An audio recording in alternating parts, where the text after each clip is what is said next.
SIP मारा, मजा मिला, दूसरा सिप मारा, मजा थोड़ा कम हो गया कि कोई इंटेंसिटी ऑफ बॉन्ड कम हो गई, तीसरा मारा और इंटेंसिटी ऑफ बॉन्ड कम हो गई। तो हम लोग जैसा जूस पीते हैं तो मजा कम होता रहता है, ग्लास खत्म होते होते मजा खत्म। फिर कभी कभी पूछे एक और ग्लास पीएगा क्या दोस्त को, तो बोलता है नहीं। ठीक है, मेरा जैसा आदमी होगा तो बोलेगा हाँ एक और पीऊंगा, लेकिन 2 के बाद फिर ठीक है अब मन भर गया, अब और नहीं पीने का है। लेकिन जो बेवड़ा होता है ना, आप उसको एक अच्छी बोतल थमा दो, वैसे पीते जाएगा पीते आएगा पीते आएगा पीते आएगा, एक और बोतल थमा दोगे एक और बोतल पीता चला जाएगा। यहाँ पे उसका मकसद सेटिस्फेक्शन नहीं होता है, यहाँ पे उसका मकसद होता है इंटॉक्सिकेंट लेवल में घुसते जाना। ठीक है, नशा बढ़ाते जाना। नॉर्मली नशा क्यों बढ़ाते हैं? ठीक है, या तो घर में कोई झगड़ा हुआ होगा, या तो कोई पुरानी यादें होंगी जो याद आ गई होगी, उस यादों को भुलाना है। तो वो मूवीज में गाना चलता है ना, पीता हूं मैं गम भुलाने के लिए। ठीक है, तो वहां पे वो सेटिस्फेक्शन के लिए नहीं पी रहा है, यहाँ पे वो पी रहा है गम भुलाने के लिए। अब गम भुलाने के लिए वो कितना भी पीता जाएगा और वो मतलब नशे में धुत होता जाएगा, जितना नशे में धुत होता जाएगा उतना उसका गम भूलता जाएगा। वो तो पीता हूं मैं गम भुलाने के लिए। तो यहाँ पे ये जो बंदा है ना बेवड़ा आदमी, ये रैशनल नहीं है। ठीक है, रैशनल बंदा होता ना तो सेटिस्फेक्शन के लिए पीता, ये बंदा बोलता है मैं पीता हूं गम भुलाने के लिए, hence he is not a rational person. तो जब हम लोग बात करते हैं किसी एडिक्टेड पर्सन की, तो एडिक्टेड पर्सन एक अजम्पशन ब्रेक करता है, रैशनैलिटी वाला अजम्पशन। कौन सा अजम्पशन ब्रेक करता है? रैशनैलिटी वाला अजम्पशन। तो मैं आप लोग के लिए रीड कर दे रहा हूं। Marginal utility of alcohol keep increasing for a drunkard as he consumes more of it. Marginal utility बढ़ती रहती है जैसे जैसे वो अल्कोहल का कंजम्पशन बढ़ाता रहता है। The alcoholism increases with every additional unit consumed. उसका बेवड़ापन, उसका नशा बढ़ता रहता है with every unit of consumption. These applies to all the addiction. और यही रूल सारे किस्म के एडिक्शन के ऊपर एप्लीकेबल है। चाहे आप टिकटॉक की वीडियो देखते रहो, चाहे आप इंस्टाग्राम की फीड देखते रहो, चाहे आप हुक्का पीते रहो, चाहे आप सिगरेट पीते रहो, चाहे आप गांजा पीते रहो, कुछ भी पीते रहो। कमलेश को तो देखे होंगे ना, कमलेश क्या पीता था? वो क्या करता था, वो व्हाइटनर का अंदर का जो सोल्यूशन होता है ना, व्हाइट वो सोल्यूशन पीता था। तो ये सारे किस्म के इंटॉक्सिकेशन को या एडिक्शन के ऊपर एप्लीकेबल होता है। अब However, in case of all the addict, सारे एडिक्ट्स के केसेस में क्या चीज कॉमन है? The assumption of rationality is violated. Assumption of rationality is violated. मैं पीता हूँ गम भुलाने के लिए। ठीक है, वो कमलेश जो था ना, वो व्हाइटनर की इंक जिसको वो सोल्यूशन बोलता था, वो सोल्यूशन इसके लिए सुनता था ताकि नशा हो जाए उसको। ठीक, तो वो लोग इसके लिए कंज्यूम करते हैं और जिस वजह से वो लोग रैशनल पर्सन नहीं कहलाए जा सकते। तो लिखता है assumption of rationality is violated and therefore it cannot be considered to be the real exception. इसके लिए हम लोग एडिक्शन को भी रियल एक्सेप्शन नहीं बोलते हैं। ठीक है, एक बार फिर हॉबीज ने ब्रेक किया था assumption of homogeneity and continuity, जिसको हम लोग कंटिन्यूअस सक्सेशन बोलते हैं, सक्सेसिव कंजम्पशन बोलते हैं। और माइजर ने ब्रेक किया था रैशनैलिटी वाला, एडिक्शन ने भी ब्रेक किया है रैशनैलिटी वाला। ठीक, तो ये एक्सेप्शंस है but they are not the real exceptions. अगला पावर। पावर मतलब लाइट वाला पावर नहीं, वो जो रियल लाइफ में पावर होता है ना, जो हम लोग जिससे हम लोग लोगों को कंट्रोल कर सकते हैं। जैसे कि फैमिली में अपने मम्मी और पापा के पास पावर होता है, दे कंट्रोल अवर सेल्फ। ठीक है, सारी बातों के ऊपर उनका कंट्रोल होता है। ए तू मोबाइल क्यों चला रही है, ए तू ये काम क्यों नहीं कर रहा है, ए तू वो करना, ये कर वो कर, ऐसा वैसा। तो they have power over us, वो हमें कंट्रोल करते हैं। तो ये तो एक छोटा सा पावर हो गया। मैं इससे थोड़ा सा बड़ा लेवल ऑफ पावर बोलूंगा जो आप लोग के लाइफ के ऊपर एप्लीकेबल रहा होगा किसी पॉइंट ऑफ टाइम पे। अगर आप में से कोई क्लास में मॉनिटर रहा होगा या आपने कभी मॉनिटर को देखा होगा क्लास के अंदर, जो आपकी क्लास को माइंड कर रहा होता है, सुपरवाइज कर रहा होता है in the absence of teacher, तो आपने देखा होगा उसके पास एक मस्त पावर होती है। वो सबको बोलता है हेड डाउन करो, सब हेड डाउन कर करके बोर हो रहे होते हैं और वो मस्त घूमता रहता है, तो उसको हेड डाउन नहीं करना पड़ता है। कोई भी बात किया ना तो वो बोर्ड पे नाम लिख देता था, लेकिन अपने दोस्तों का नाम नहीं लिखता था। तो उसके पास पावर है, दोस्त लोग का नाम नहीं लिखूंगा। उसको खुद बात करनी हो ना तो जाकर के किसी से भी बात करके आ जाएगा, लेकिन दूसरे लोग को बात नहीं करने देगा। तो ये होता है पावर, ठीक है। पावर का एक अपना ही नशा होता है। कुछ साल के बाद वो बंदा जो हमारे क्लास का मॉनिटर था वो हमारे पूरे सेक्शन का मॉनिटर बन जाता है। मान लो प्राइमरी सेक्शन या मान लो सेकेंडरी सेक्शन, ठीक है, उसको उसके ऊपर की पोस्ट इंचार्ज बना दिया जाता है, ठीक। तो वो ये नहीं बोलता है कि मिस मैं ना मॉनिटर बन के बोर हो गया, अब मैं उससे बड़ा पोस्ट नहीं लूंगा, इंचार्ज नहीं बनना चाहता हूँ। वो ये नहीं बोलता है मैम मैं पिछले साल भी मॉनिटर था, मैं उससे पहले वाले साल भी मॉनिटर था, मैं उसके पहले वाले साल भी मॉनिटर था, अब मैं मॉनिटर नहीं बनूंगा, ठीक है। हम लोग उसको नॉर्मली क्या बोलते हैं, टीचर की चाटता है, ठीक, मतलब नॉर्मल है, मतलब आप लोग भी बोलते होंगे, मतलब स्टूडेंट्स की लैंग्वेज ही ऐसी है, क्या करेंगे, ठीक है। तो जो ज़्यादा टीचर के क्लोज होता है तो वो लोग को ये टर्म दे दिया जाता है, एंड आप देखोगे कि ऐसे ही लोग नॉर्मली मॉनिटर वगैरह रहते हैं और वही लोग कंटिन्यू करते रहते हैं। दूसरे लोग इंटरेस्ट भी नहीं देते, नहीं हम ऐसे नहीं है, अपना एटीट्यूड कैसा है, हम ऐसे नहीं है, हम तो अपने हिसाब से जिएंगे, अपने को ये मॉनिटर वाला काम नहीं जमता है। लेकिन जो मॉनिटर बनता है उसको पता है उसका अपना ही एक मजा है, ये मॉनिटर लेवल हो गया। थोड़ा उसके ऊपर के लेवल का मजा देखते हैं, पावर का। आप लोग जतेंद्र अवार्ड को देख रहे होंगे, अपने एरिया में एमएलए है, ये उसका तीसरा टर्म चल रहा है। 5-5 साल का एक टर्म होता है, 2-5 साल के टर्म खत्म हो गए एज एन एमएलए, तीसरा टर्म है ये उसका। पहले टर्म में वो सिर्फ एमएलए था, दूसरे टर्म में भी एमएलए था, अभी ये जो तीसरा टर्म आया है इसके अंदर इसको पीडब्ल्यूडी का, हाउसिंग डिपार्टमेंट जिसको हम लोग बोलते हैं, उसका मिनिस्टर बना दिया, कैबिनेट मिनिस्टर, ठीक है। महाराष्ट्र में सब एमएलए लोग में से 12 एमएलए ऐसे हैं जिनको स्पेशल पावर दी गई है, जिसमें से एक पावर जतेंद्र अवार्ड के पास है, उसको कैबिनेट मिनिस्टर बना दिया गया। तो जतेंद्र अवार्ड को क्या बोलना चाहिए था, पहली बार जब एमएलए बना था तो मजा आएगा, यस मैं एमएलए बना, यस अब मुमरा और कलवा और थाने में मेरी चलेगी। दूसरी बार बना तो उसका मजा गिरना चाहिए था ना, यार पिछले 5 साल से एमएलए हूँ, फिर लोगों ने मेरे को ही बना दिए, ये होना चाहिए था। किसके हिसाब से, लॉ ऑफ डीएमयू, मतलब जैसे जैसे कंजम्पशन बढ़ेगा यूटिलिटी गिरना चाहिए था, ये होना चाहिए था कि यार फिर बना दिए इन लोगों ने। तीसरे वाले में यार फिर बना दिए, उसके ऊपर से कैबिनेट मिनिस्टर का प्रेशर, कौन इतना काम करेगा, ऐसा होना चाहिए था। लेकिन यू विल सी ऐसा नहीं हो रहा है, ठीक है। पहले वो एमएलए था, वो फिर इलेक्शन लड़ा, फिर एमएलए बना, फिर खुश हुआ, फिर थर्ड बार एमएलए बना, फिर खुश हुआ, अब वो कैबिनेट मिनिस्टर भी बन गया। हो सकता है आगे चल के अगले 5 साल के जो इलेक्शन आएंगे उसके अंदर वो उससे बड़ी सीट्स के ऊपर लड़ेगा, एमपी वगैरह के लिए। फिलहाल वो एमएलए वाली सीट पे लड़ रहा है। तो होना ये चाहिए था, जैसे जैसे कंजम्पशन बढ़ रहा है यूटिलिटी गिरना चाहिए था, लेकिन जैसे जैसे उसका टाइम पीरियड बढ़ रहा है उसको मजा ज्यादा होता जा रहा है। पहली बार जीता मजा मिला, दूसरी बार जीता और मजा मिला, तीसरी बार जीता और मजा मिला, चौथी बार हो सकता है उसके बड़े पोस्ट पे जाएगा और ज्यादा मजा मिलेगा। तो यहाँ पे पावर के केस में हम लोग क्या बोल सकते हैं कि the greed for power, greed मतलब अंदर से जो लालच होती है ना, ताकत की लालच, the greed of power never decreases, मतलब आपको मतलब कितनी भी पावर दे दे, हम सोचते हैं यार थोड़ा और पावर मिल जाए, थोड़ा और पावर मिल जाए। जो हमारे प्राइम मिनिस्टर है नरेंद्र मोदी, हो सकता है वो भी सोचते होंगे मैं थोड़ा और पावरफुल बन जाऊं, मतलब वो फिलहाल इस वक्त इंडिया में सबसे मोस्ट पावरफुल पर्सन हम लोग बोल सकते हैं इंडिया के अंदर, ठीक है। वो सोचते होंगे कि इसके ऊपर का भी अगर कोई पावर हो तो वो मिल जाए, जैसे कि यूएन है, यूएन यूनाइटेड नेशन, उसके अंदर सारे नेशन वाले लोग होते हैं, तो वहां पे हो सकता है वो सोचेंगे मेरे को यूएन का प्रेसिडेंट बना दो तो मैं वर्ल्ड की टॉप बॉडी का टॉप पर्सन बन जाऊंगा, मैं और ज्यादा पावरफुल बन जाऊंगा। He will be thinking like this. तो इंसान जो होता है ना, उसकी ग्रीड पावर के लिए कभी खत्म नहीं होती। वो आप उसको जितना पावर देते हो ना वो लेता जाएगा, चलेगा मेरे को चलेगा, मैं दिन रात काम करूंगा, ठीक है, मैं सब जगह घूमूंगा फिरूंगा, लेकिन आप मुझे पावर देते जाओ।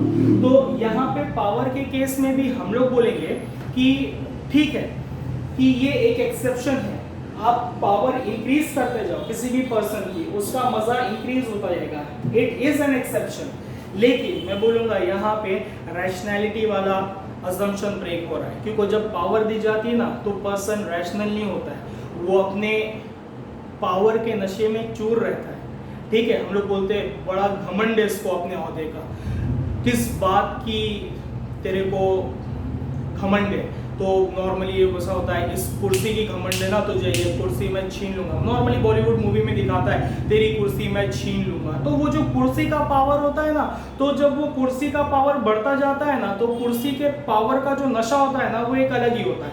तो उस पावर के अंदर पर्सन रैशनली नहीं सोचता, उसको पावर हासिल करने के लिए जो कुछ करना पड़े वो करेगा, ठीक है। तो हम लोग बोलेंगे कि पावर के केस में पर्सन रैशनल नहीं रह जाता है, hence it breaks an assumption of law of BMU, therefore it is not a real exception, ठीक है। देखते हैं कि बुक में क्या लिखा हुआ है। A person who has power और इन्फ्लुएंस, इन्फ्लुएंस मतलब जिसके जहां पर कहीं चलती है उसको हम लोग इन्फ्लुएंस बोलते हैं, always want more of it. अगर आपको आपकी बिल्डिंग का सेक्रेटरी बना दे तो आप चाहोगे कि यार मुझे पूरी कॉलोनी का सेक्रेटरी बना दे, फिर आप चाहोगे मुझे पूरे मुमरा के एसोसिएशन का सेक्रेटरी बना दे। पावर की ग्रिड कभी खत्म नहीं होती। The marginal utility of power keep increasing, ठीक है। पावर की मार्जिनल यूटिलिटी बढ़ती रहती है as the person continue to get more power. जिससे उसकी पावर बढ़ती है उसकी ग्रीड, उसका मजा बढ़ता जाता है। The greed for power does not and, और ये जो पावर हासिल करने की अंदर से लालच है ना, ये कभी खत्म नहीं होती। जब तक आदमी नहीं मरता उसको और पावर चाहिए होती है। Therefore it is said to be an exception to the law। इसके लिए इसको बोला है कि पावर इज एन एक्सेप्शन, कि को जितना पावर मिलता जाता है उतना मजा बढ़ता जाता है। Hence the consumption increase, utility increase, it is an exception। आगे again it is not a real exception, लेकिन ये रियल एक्सेप्शन नहीं है, as the assumption of rationality is violated. जब आदमी नशे में चूर होता है ना अपने पावर के, तो वो रैशनली बिहेव नहीं करता है, hence it be break the assumption of rationality. अगले इस पे चलते हैं, मार्जिनल यूटिलिटी ऑफ मनी के बारे में, ठीक है। मनी को भी एक्सेप्शन बोला है, ठीक है। मनी को एक्सेप्शन क्यों बोला है? अब एग्जाम्पल लेते हैं, आप लोग का एग्जाम्पल बेस्ट सूट करेगा उसके ऊपर।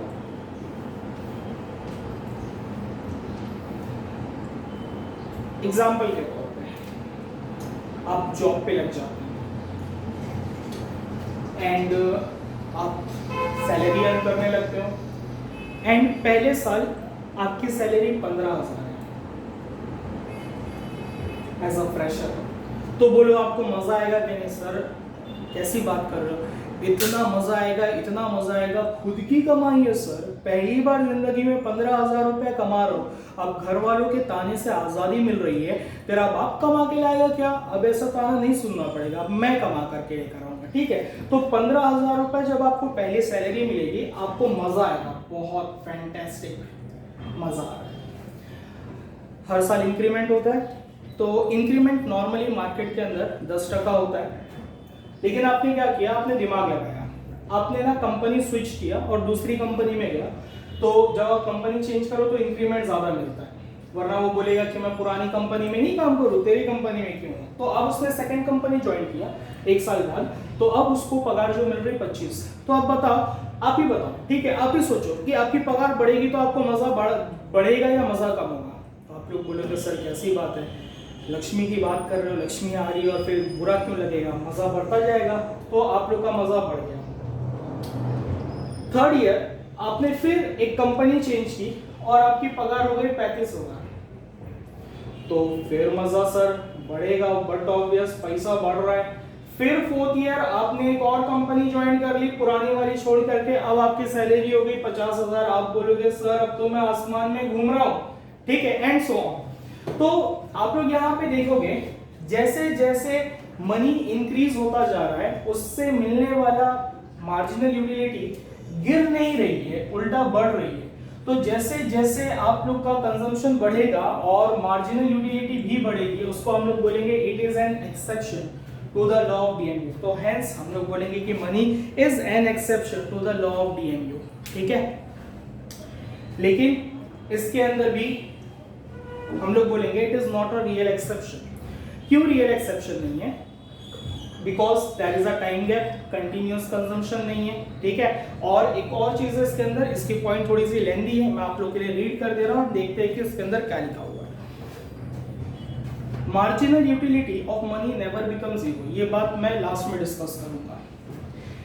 In fact, the marginal utility of money keep on increasing as the stock of money increases. जैसे जैसे आपका पैसा बढ़ता जाएगा वैसे वैसे मिलने वाला मजा क्या होता जाएगा, बढ़ता जाएगा। आगे, however, money cannot be considered to be the real exception.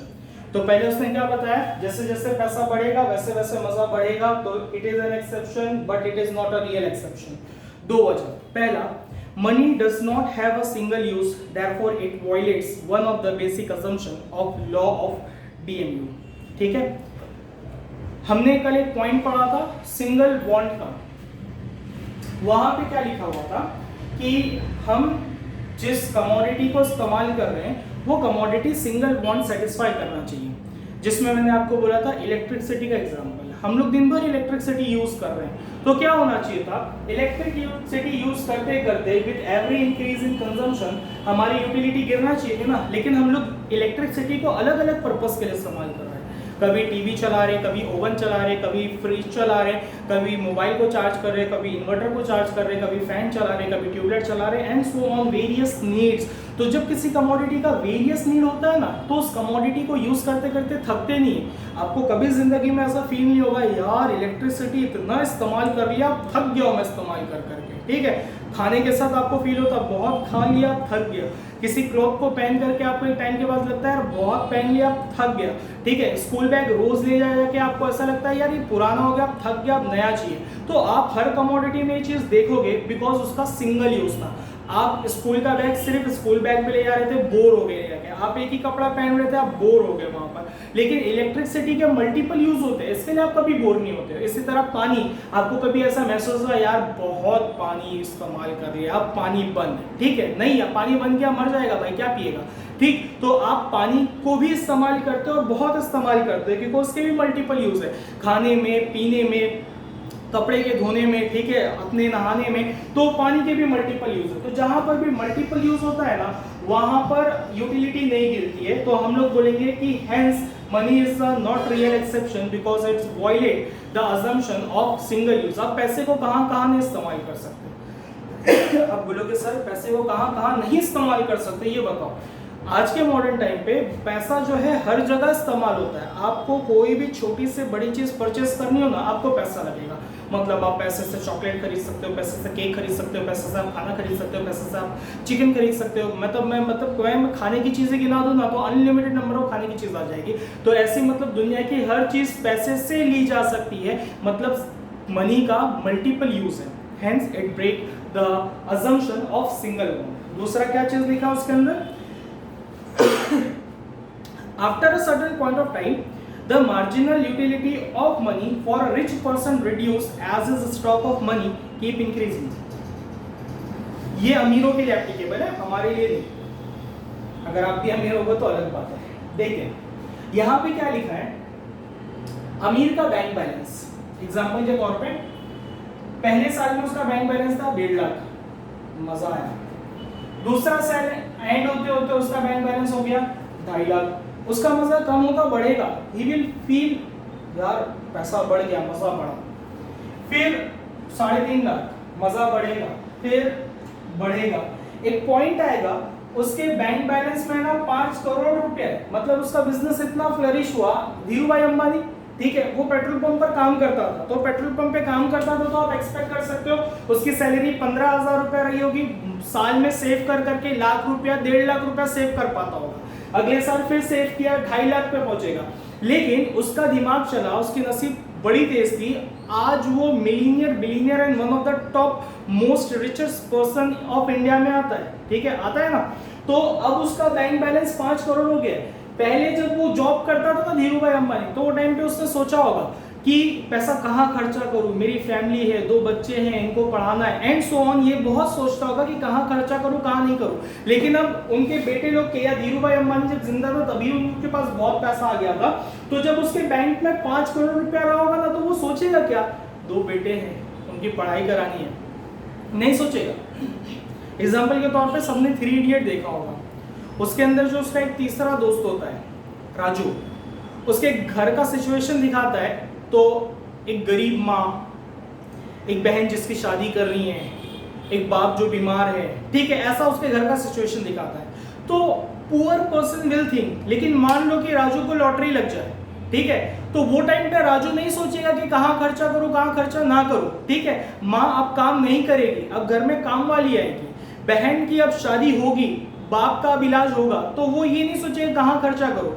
तो जब आदमी बहुत अमीर हो जाता है ना, तो अब वो बोर हो जाते हैं पैसे से, क्या करूं इतने पैसे का, वो खर्चा करता है सब जगह, ठीक है। तो मैं आप लोग को फिर रिपीट कर रहा हूं कि क्या बोल रहा हूं। पुअर पर्सन के लिए रूल एप्लीकेबल नहीं है, या middle class, rich person word use किया पॉइंट में, रिच पर्सन। जैसे जैसे रिच पर्सन का बैलेंस बढ़ता जाएगा, एक पॉइंट आएगा, ऐसे नहीं बोला कि शुरुआत में, एक पॉइंट आएगा कि वो रिच पर्सन की भी यूटिलिटी गिरेगी। 5 करोड़ है, मजा, हाँ है 5 करोड़। अगले साल बैंक बैलेंस पापा खाते में अब 8 करोड़ है, हाँ ठीक है। उसके अगले साल पापा अब खाते में 15 करोड़ है, ठीक है, ठीक है। लेकिन अगर यही एक नॉर्मल पर्सन को बोलो कि यार तेरे खाते में 1 लाख रुपया, गरीब आदमी को, अगले साल उसने काम किया, मेहनत किया, जो कुछ भी किया, अब उसके खाते में 3 लाख रुपया है, यस, तो गरीब आदमी के लिए यूटिलिटी बढ़ती रहेगी ऑल टाइम। लेकिन अमीर आदमी के पास इतना पैसा होता है ना, कचरे की तरह पैसा होता है, उसको फर्क नहीं पड़ता है, तो वहां पे हम लोग बोल सकते हैं अब उसको मजा नहीं मिल रहा, उसकी यूटिलिटी गिर रही। तो सेकंड पॉइंट फिर रिपीट कर रहा हूं, उसने क्या लिखा है, बोलता है after a certain point of time, शुरुआत में नहीं है, शुरुआत में नहीं, शुरुआत में वो खुद भी गरीब है, after a certain point of time, जब उसके पास भक्कम पैसा होगा, after a certain point of time the marginal utility of money for a rich person reduces as his stock of money increases. stock of money मतलब bank balance increases. आगे लिखता है according to various economists the law of DMU is applicable to money. इस point में हमने क्या देखा कि law of DMU is not applicable, इसके लिए हमने इसको एक्सेप्शन में लिखा है। वेरियस इकोनॉमिस्ट मतलब अल्फ्रेड मार्शल को छोड़ करके और भी बहुत सारे इकोनॉमिस्ट होंगे ना मार्केट के अंदर, तो उनका ऐसा मानना है कि मनी के ऊपर लॉ ऑफ डीएमयू एप्लीकेबल होता है।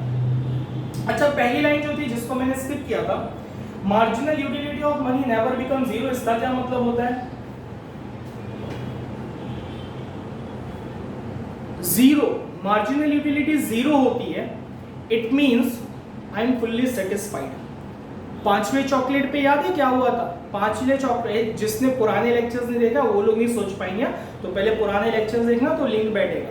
5th चॉकलेट कंज्यूम करते ही ऐसा महसूस हुआ आई एम फुल्ली सेटिस्फाइड, मेरी मार्जिनल यूटिलिटी जीरो हो गई थी, 6ठे पे नेगेटिव में चली गई थी। मनी के केस में नेगेटिव तो बहुत दूर की बात है, जीरो भी नहीं पहुंचेगी। मतलब अगर एग्जाम्पल के तौर पे मुकेश अंबानी अपने ऑफिस जा रहा है, ठीक है, एंड अचानक से उसके पॉकेट से वो हैंकरचीफ निकाल रहा था या मान लो कुछ भी, उसके पॉकेट से 500 रुपीज का नोट गिर गया। मुकेश अंबानी क्या सोचेगा?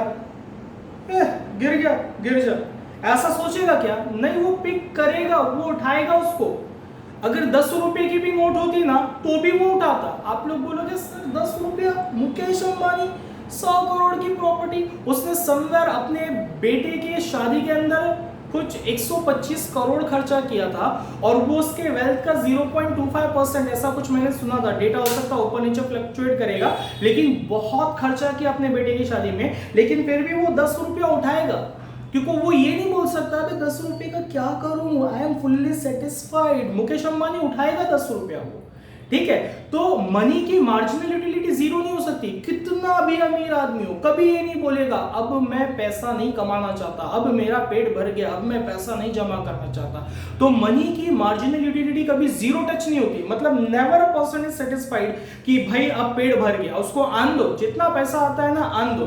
तो वो जो पहली लाइन थी, marginal utility of money is never zero, वो कभी जीरो नहीं होती। उसके लिए आपके पास एक नीचे पैराग्राफ दिया हुआ है फॉर योर अंडरस्टैंडिंग करके, वो एक बार गो थ्रू कर लेना, नहीं भी गो थ्रू करेंगे तो भी चलेगा। फिर एक हेडिंग है अदर एक्सेप्शन, जिसके अंदर म्यूजिक कवर है। म्यूजिक, गाना, जैसे जैसे हम लोग गाना सुनते हैं ना, तो आपको क्या लगता है गाना सुनने से मजा बढ़ता जाता है या कम होता जाता है? आप लोग को एग्जांपल एक मस्त सिनेरियो में बोलता हूं। अगर आप लोग का ब्रेकअप हुआ होगा, आप लोग बोलोगे छी सर, तौबा तौबा तौबा, कैसी बात कर रहे हो। तो मैं बोलूँगा कि आप लोग के किसी दोस्त का ब्रेकअप हुआ होगा या आपने किसी का ब्रेकअप होते हुए देखा होगा एंड सो ऑन। तो जब किसी बंदे का ब्रेकअप होता है ना, या आप मूवी देख लो, तो उसके अंदर वो गाना गाता है, ठीक है, और मस्त सैड वाला गाना। रियल लाइफ में ब्रेकअप होता है तो वो गाता नहीं है, क्योंकि उसको पता उसकी आवाज़ बहुत खराब है, वो गाना सुनता है, दिन भर कान में ईयरफोन लगा हुआ है और मतलब सैड सॉन्ग चलते आ रहे हैं, चन्ना मेरे या एंड सो ऑन चलता रहता है, ठीक है।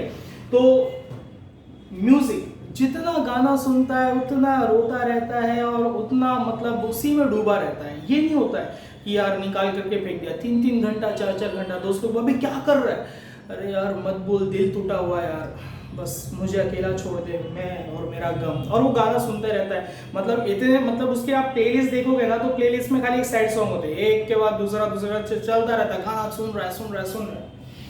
होता क्या है, जब वो पहला गाना सुनता है, हाँ उसकी यादें ताज़ा होती है, उसको मजा आता है, यार दिल टूट गया। दूसरा सुनता है और यादें ताज़ा होती है, यार और दिल टूटा। मतलब जितना जितना गाना सुनता रहता है उतना उतना उसको उससे मजा मिलता रहता है। तो जैसे जैसे गाने का कंजम्पशन बढ़ रहा है, मजा बढ़ रहा है, तो हम लोग बोलेंगे it is an exception, hence music is an exception. फिर हम लोग बोलेंगे, ये आप दूसरे सिनेरियो में भी ले सकते हो, जब बंदा बहुत ज्यादा खुश होता है ना, एग्जाम्पल के तौर पे आपका 90% आ गया एग्जाम में, तो उस दिन तो मतलब पूछो ही मत, आप दिन भर मतलब खुशी वाले गाने लगा करके ना घूमते रहोगे यहाँ वहाँ, ठीक। आप बोलोगे सर क्यों मजाक करते हो, हाँ सॉरी हो गया, ठीक, तो कोई बात नहीं। तो अगर खुशी का कोई मौका होता है, वो टाइम पे भी गाना होता है। नॉर्मली हम लोग देखते हैं कि किसी के घर में शादी वादी है, तो ले सुबह से गाने बज रहे रेडियो में, रात में डीजे लगा हुआ है और गाना चलता रहता है। अपने को लगता है क्या कान फाड़ रहा है, लेकिन वो जिसके घर में शादी है ना, उसको मजा आ रहा है, वो गाना लगाएगा, पहला गाना लगाएगा, ये नाचेंगे मजा आ रहा है, दूसरा और नाच रहे, तीसरा और नाच रहे, एंड गोज ऑन। तो हम लोग बोल रहे हैं हर गाने के साथ मजा बढ़ता जा रहा है, hence it is an exception. दूसरी बात, अभी एक्सेप्शन क्यों नहीं है, नॉट अ रियल एक्सेप्शन वाला रीजन क्या होगा सर? मैं बोलूंगा जब वो गाना सुनता है तो वो सेम गाना बार बार नहीं सुनता है, अलग अलग गाने सुनता है।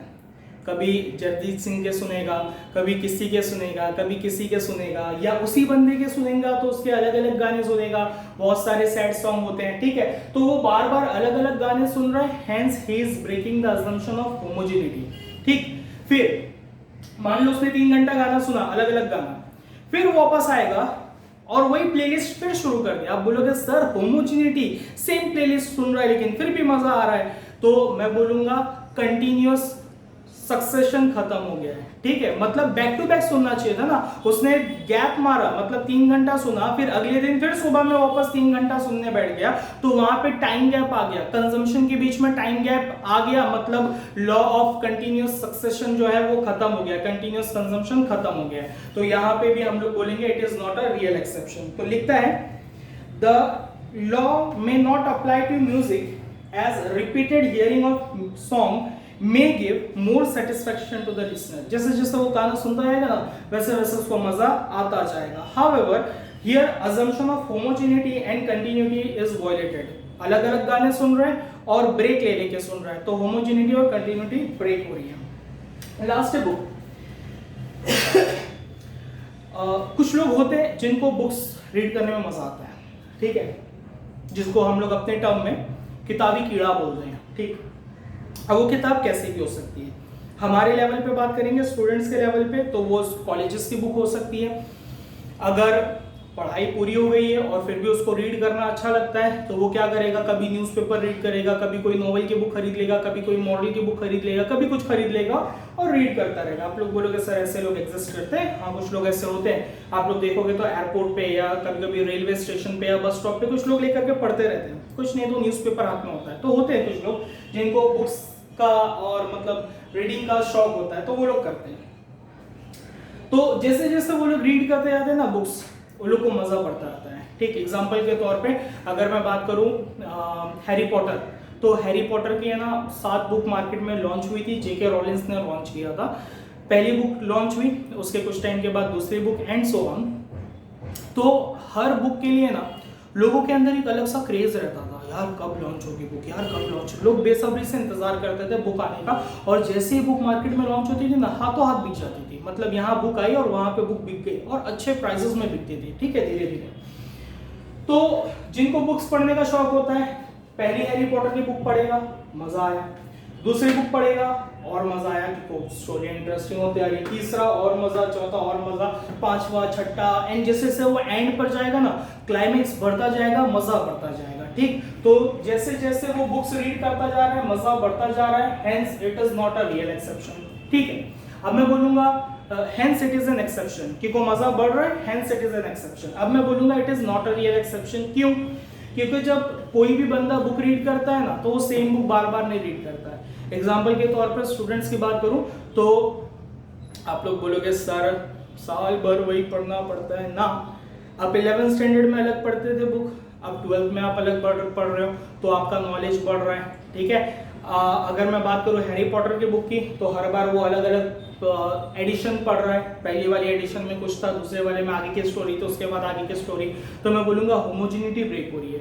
11th में आपने कुछ पढ़ा था, 10th में आपने कुछ पढ़ा था, 12th में आप कुछ पढ़ा था, होमोजेनिटी ब्रेक हो रही है। क्या ब्रेक हो रहा है? Homogeneity, hence it is not a real exception. देखते हैं पॉइंट में क्या लिखा हुआ है। Marginal utility of book keep increasing for scholar as his knowledge increases when he read the book. जिसको नॉलेज हासिल करना होता है ना, हर एक एडिशनल बुक के साथ उसको मजा बढ़ता जाता है। However, he may acquire knowledge only on reading different book and not reading the same book again and again. और अगर उसको नॉलेज हासिल करना है तो क्या वो एक ही बुक रीड करेगा? क्या हर बार अलग अलग बुक रीड करेगा? अगर मान लो आप फर्स्ट स्टैंडर्ड की बुक 12 बार पढ़ लो, 12 साल पढ़ लो, तो क्या आप 12th में पहुंच जाओगे? नहीं। नॉलेज एक्वायर करने के लिए आपको हर साल अलग अलग बुक पढ़नी पड़ेगी।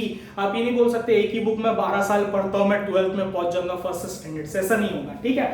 तो बुक्स अलग अलग रीड करते हैं, हेंस होमोजेनिटी इज वायलेटेड।